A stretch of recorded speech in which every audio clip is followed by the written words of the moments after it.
You're listening to the Teaching Toolbox with Brittany and Ellie. Join them as they talk all things middle school.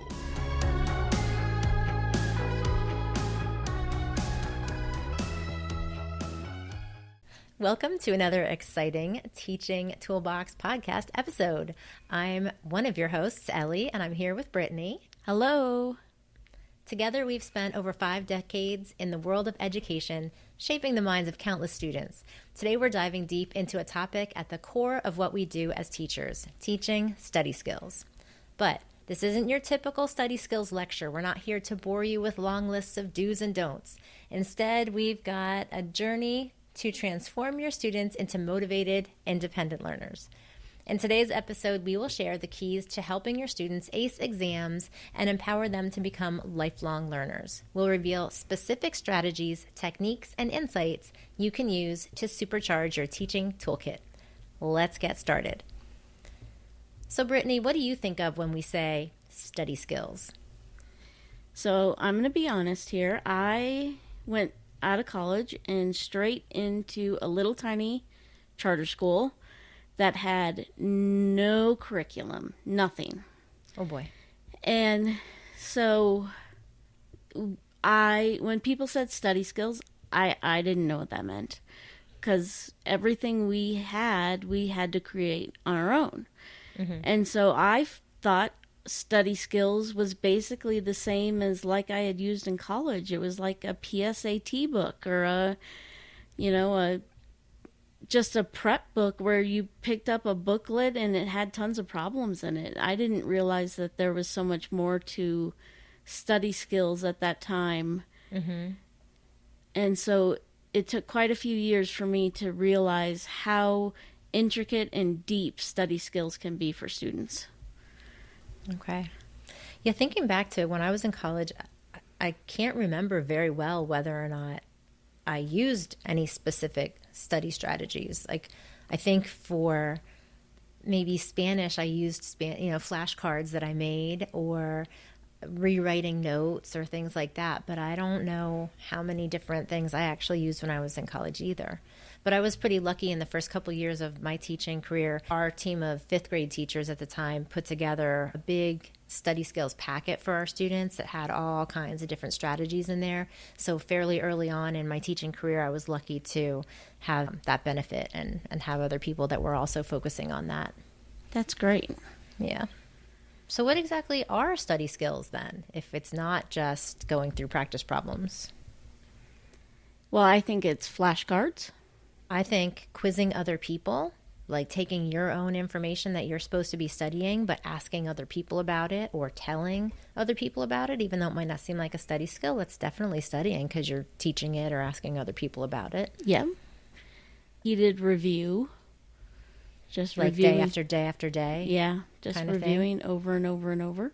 Okay. How about maybe using color coding things? I love color coding things. Yeah, that's a big one. Yeah. Mnemonics, yeah. I guess we'll get more into that as we go through this to give specific examples. Yeah. Chunking is good. Yep. Chunking your information, even like if you're learning to spell, chunking the words.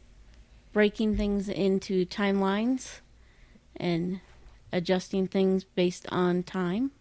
Okay. And even practicing within time limits, right? Especially if you're thinking about a test that might be timed. So practicing within there. Time can be very stressful, but I think it really, it's the reality of life. And so we have to get used to it. That is true. That's true. All right. So there are so many strategies, and we're going to talk about very specific examples of some of these. But why do we want to do that in the first place? What's the point of having these study skills? Well, it definitely improves academic performance. You're going to get higher scores from your students, which may in turn help you as a teacher if you're in that kind of district. But it's also going to help the students in a lot of different ways. Teaching study skills helps students manage their time, helps them take organized notes, learn different strategies for active learning, It helps them practice self-assessment so that they're better prepared for exams when those come around. I think they become more efficient and effective learners, leading to improved grades and a deeper understanding of the subject matter. So this success in their study skills boosts their confidence because overall they're doing better as a student, and they get a more positive attitude towards learning. So overall, it's going to help them with time management. It's going to make them a more active learner. It's going to help them with note-taking and organization, with critical thinking skills, with their own test preparation and self-assessment. It can reduce stress and anxiety. It can give them discipline and consistency and just better skills within themselves for responsibility. And then it can give them some self-assessment and feedback when those test scores come back in. Awesome. Those are fantastic benefits of learning study skills. It just hits you all around as a student. And so, as you said, it's not just preparing them for their tests. It's giving them the tools that they're going to need to be lifelong learners, right? So when they master their study skills, they develop the ability to be independent, to acquire information independently, to apply that knowledge throughout their lives. And that gets them on the path of continuous self-improvement, always being able to learn, enabling them to adapt to new challenges, new opportunities long after they leave your classroom and potentially when they're entering the job force. Plays a vital role in shaping individuals into lifelong learners for a few reasons. When they're taught study skills, they gain exposure to various effective learning strategies, and the strategies often include techniques for active reading, critical thinking, and problem solving. Those skills go beyond memorizing and rote learning and teach students how to engage with and understand the material very deeply. These skills are not just applicable to school subjects, but can be transferred to various aspects of life, as we said, fostering a natural inclination toward continuous learning. So thinking about active reading, critical thinking, problem solving, do you have any particular strategies that you might have used to help students in those areas? I like to teach students how to break down a question or a problem, like circling the verb, underlining the words after the verb, what the verb is asking you to do, boxing any words that are important to the question so that you're really focusing in on what you're being asked to do, because it becomes critical for a student as they get older and older to know the difference between when a question asks you to examine versus identify.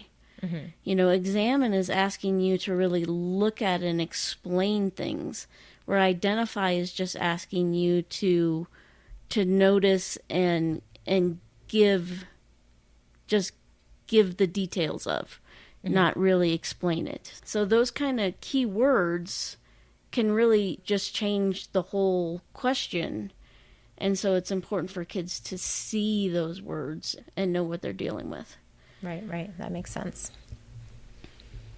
There are times that students do need to memorize things or remember things specifically for assessments. And so we've got some very specific strategies we can talk about there too. I have a wonderful book. It's called Special Needs in the General Classroom, Strategies That Make It Work.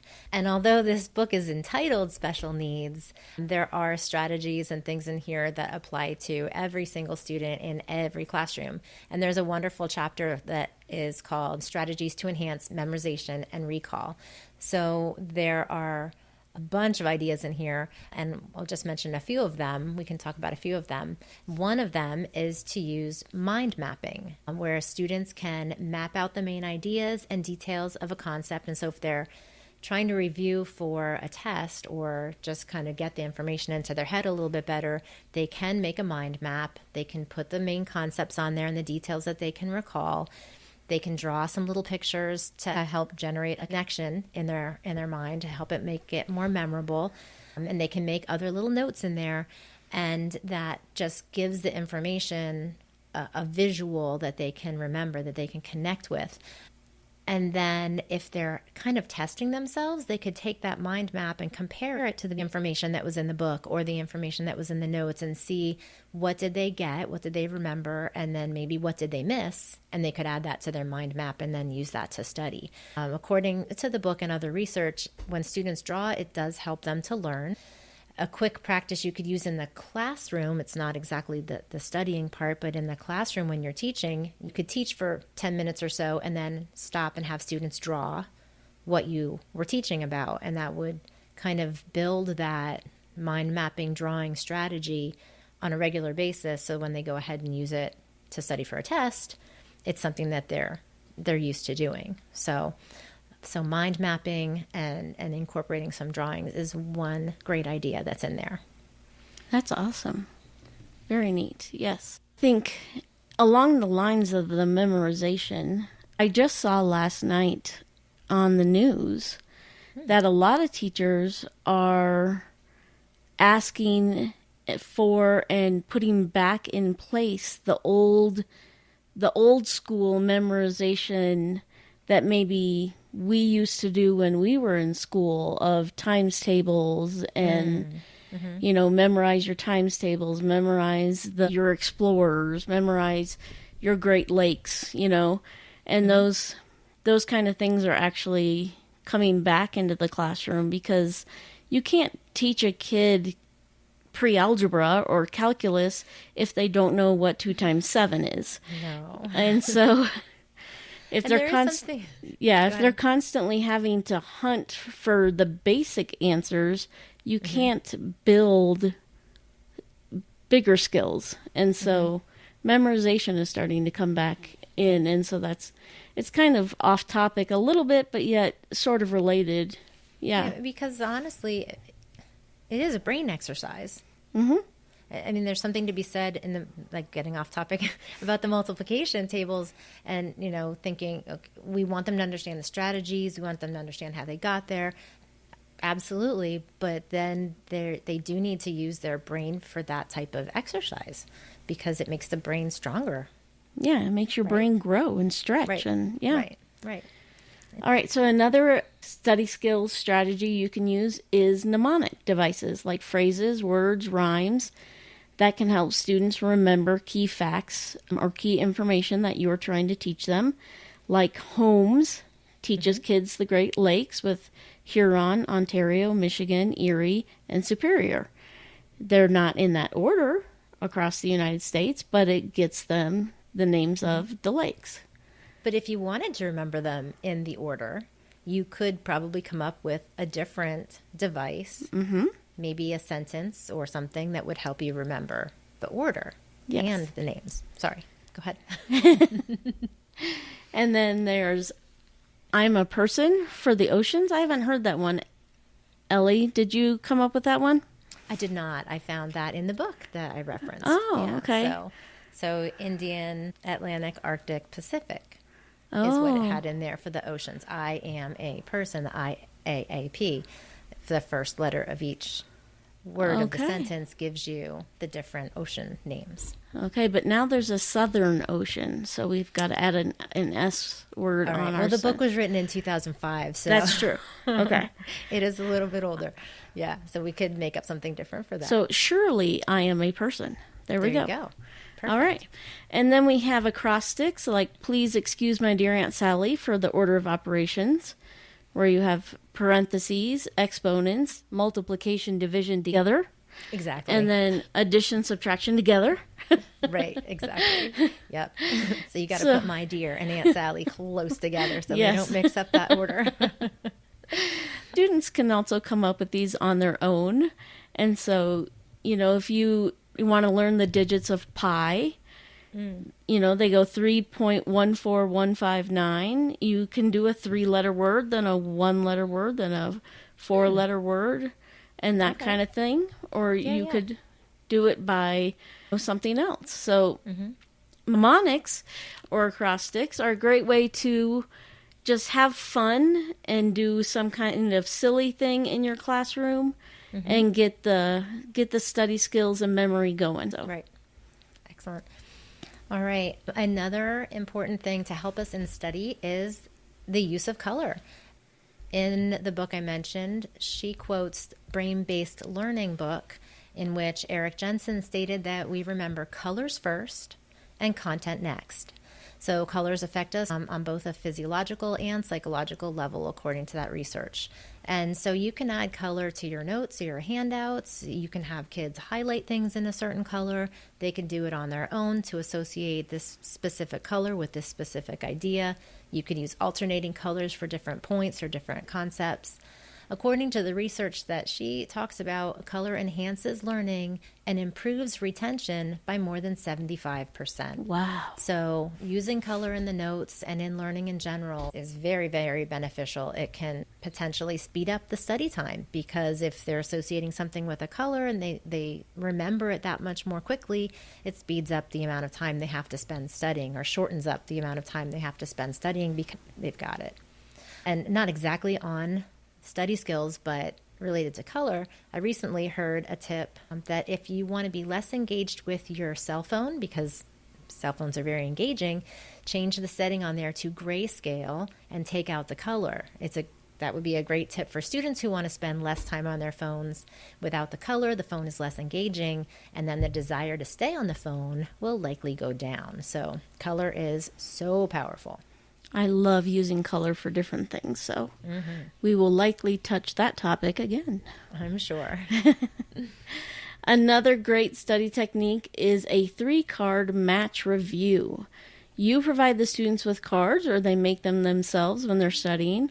1 card can be the word or concept. 1 card is a picture or a mnemonic. And then the 3rd card would be the definition, the description, the math formula, something like that. And then once all the cards are created, students put them together on the surface face up, and then they try to match them. And the back of the cards would all have a number on them, so students can flip them over to see if their match was correct.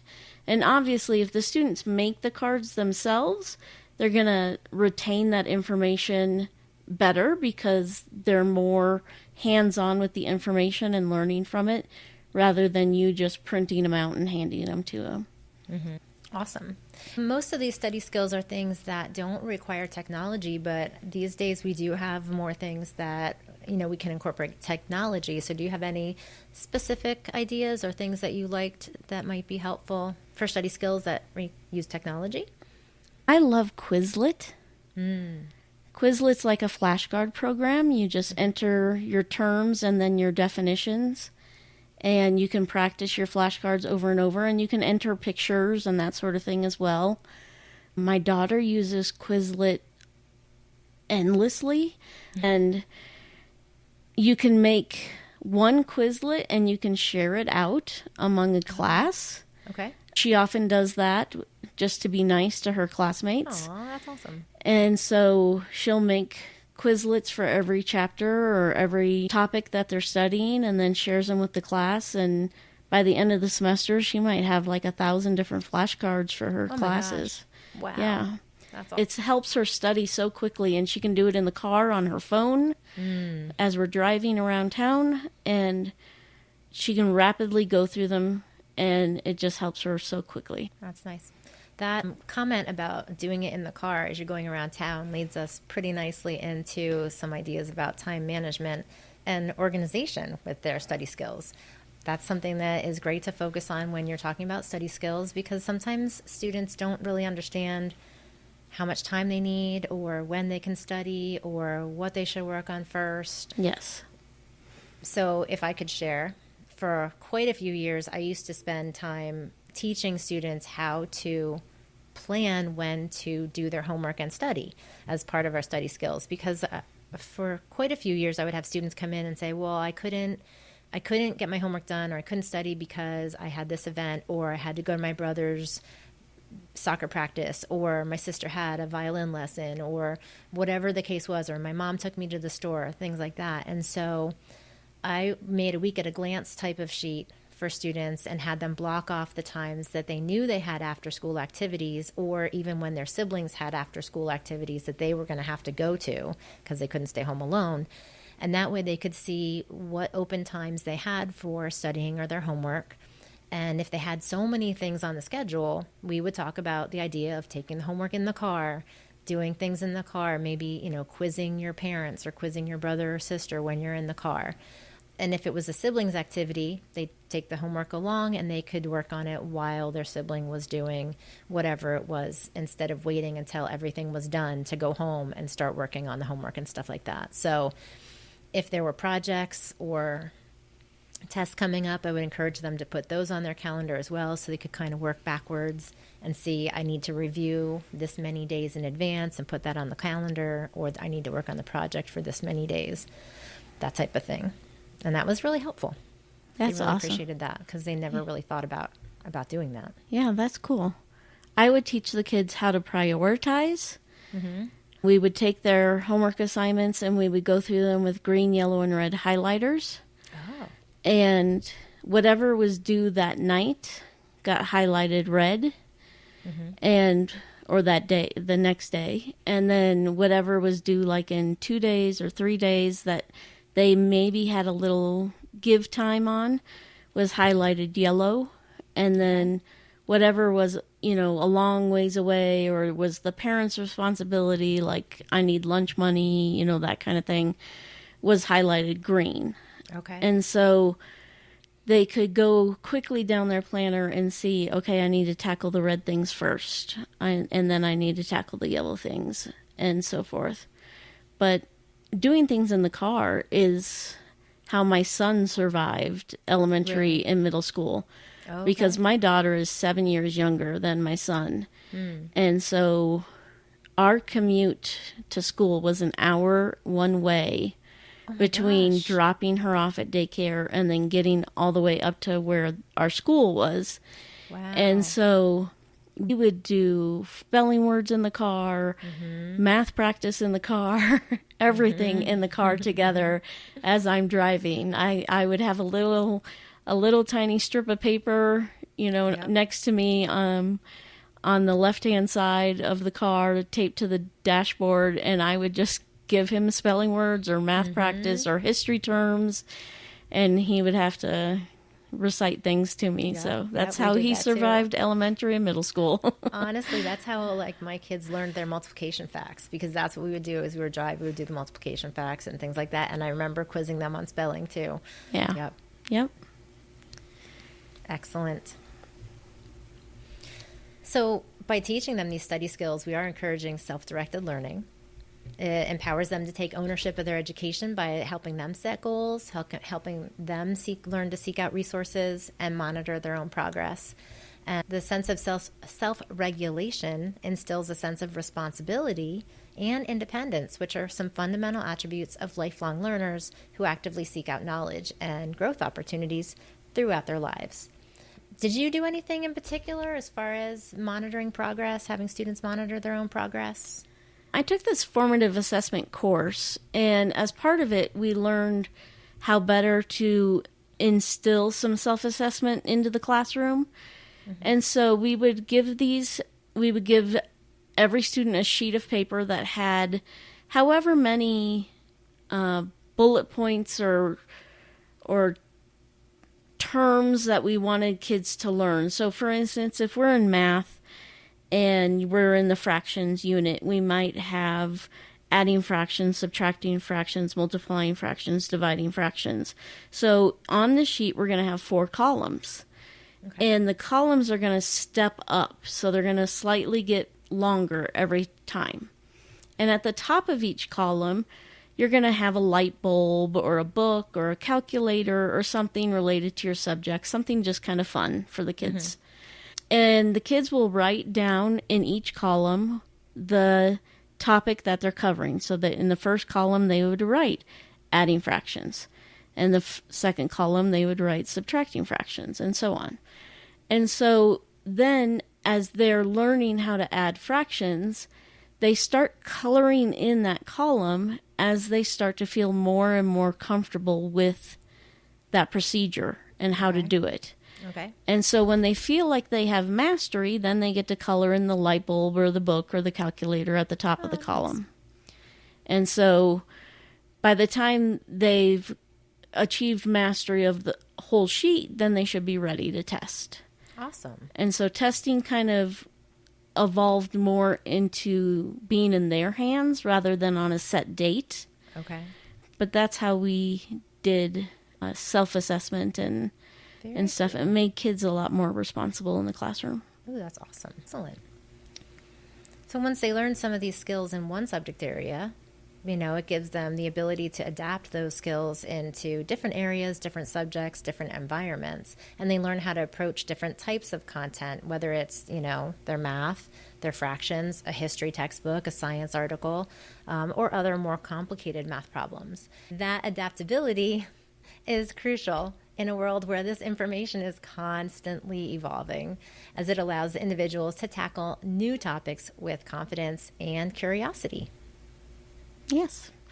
So teaching study skills also promotes resilience and a growth mindset. Students understand that setbacks and failures are opportunities for growth and improvement, that it doesn't define them, that it's just a stop along the way. This mindset is essential for lifelong learning because it encourages individuals to persist through challenges. They hit a challenge and they have to keep going. They view failure not as a stopping point, but as a learning experience. And they continuously strive to enhance their skills and their knowledge. Excellent. Yeah, we've got so many benefits of learning the study skills. Yes. And I did want to note the book that I referenced earlier. This author has other books, but she has a second book that she wrote with her daughter. And this one is called Studying, What Is That? And that one is a book for high school and college students who are maybe overwhelmed and frustrated by all the studying that they have to do, and giving them some more strategies and techniques to use. And even though it is labeled as high school and college, there are definitely ideas in there that would be great for middle schoolers as well. So we'll link both of those books up in the show notes. All right. So in summary, teaching study skills goes beyond just prepping students for exams. It equips them with a mindset and a skill set that paves the way for a lifetime of learning. By teaching effective learning strategies, time management, self-directed learning, adaptability, and resilience, educators empower students to embrace learning as a lifelong pursuit, enabling them to thrive in an ever-changing world. And so there you have it. We have explored the power of teaching study skills, and it's safe to say that this is more than just another teaching technique. It's the cornerstone of building brilliant, self-sufficient minds. Teaching study skills encourages independence and responsibility, as we talked about. And by giving students these skills or sharing these skills with them, you guide them toward self-regulation, allowing them to take control of their learning. They are becoming accountable for setting goals, managing their time, and seeking out resources for improvement. The sense of ownership over their learning not only benefits their academic journey, but also helps them develop crucial life skills like problem solving, critical thinking, and decision making. As you take these insights and strategies back to your classroom, remember you're not just teaching subjects, you're guiding your students on a lifelong journey of discovery and personal growth. By empowering them with the tools to learn effectively and independently, you're providing them with a gift that will serve them well beyond the walls of your classroom. Thank you for joining us on this enlightening episode of the Teaching Toolbox. We will be back with more inspiration and insights to help you become the best educator you can be. Until next time, keep inspiring, keep teaching, and keep unleashing the future. And remember to check out the show notes for everything mentioned in this episode. See you next time. Bye. You just listened to the Teaching Toolbox. Follow them on your favorite platform for more episodes and share it with a friend.